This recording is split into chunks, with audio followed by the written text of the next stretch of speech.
The Survival of the Fittest, Olavo de Carvalho, Jornal da Tarde, April 30th, 1998. The nonsense that has been circulating about social Darwinism is enough to suggest that not only does man descend from the ape, but also nearly rivals this ingenious ancestor in intelligence. This expression is systematically used in a context denoting brutal capitalist competition, which would crush the small and weak unless they were rescued in time by Marxist egalitarianism. Socialism is then presented as the ultimate antithesis of the struggle for life, as a celestial call to the fraternal resolution of conflicts that, by abolishing natural competition, will establish equality between the weak and the strong here on Earth. Unfortunately, Karl Marx did not agree with this view. An enthusiast of evolutionism, he proposed to dedicate the second edition of Capital to Darwin, who modestly declined the offer, and saw class struggle as the exact historical equivalent of natural selection. In his view, nothing could illustrate the survival of the fittest better than the future victory of the proletariat over the bourgeoisie, a class doomed to extinction due to its inability to evolve alongside the development of the means of production. This parallel did not remain theoretical. After the victory of the October Revolution, evolutionism was integrated into the official doctrine of the Soviet state, with the task of scientifically justifying the systematic extinction of dissidents, misfits, and the useless. Later, the ideology that associated revolutionary change with success and health reached its ultimate expression when enemies of the regime began to be treated as mentally ill.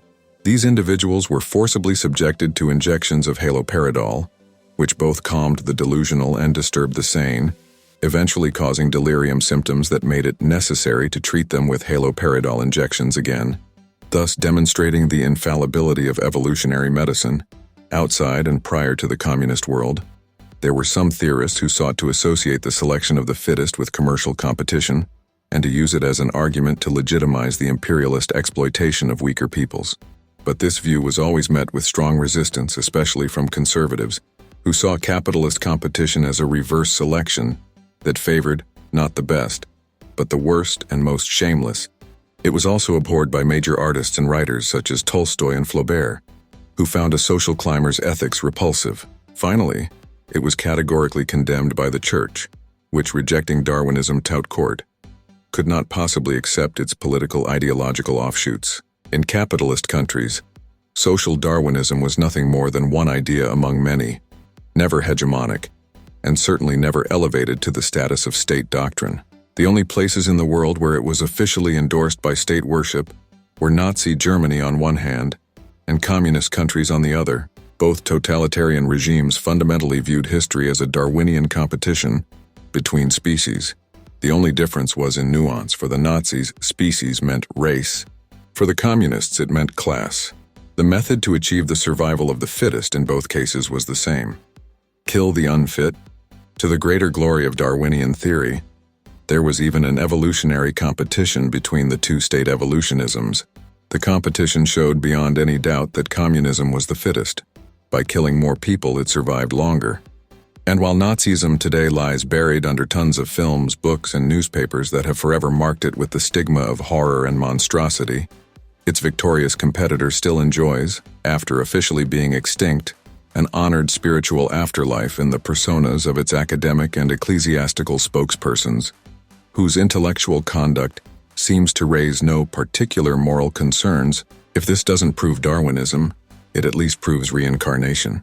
But if I mention the ecclesiastics, it is not by chance. To understand how Darwinian communism's force outstripped its adversary's capacity for survival, one need only consider the following fact.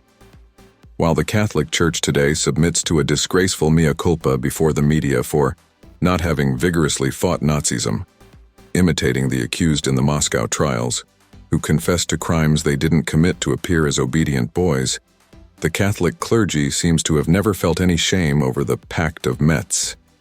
Through this pact, by promising not to make any explicit denunciations against the communist regime, which by that time had already killed 100 million people, in the official declarations of the Second Vatican Council, they secured unanimous applause from the elegant media for this divine gathering.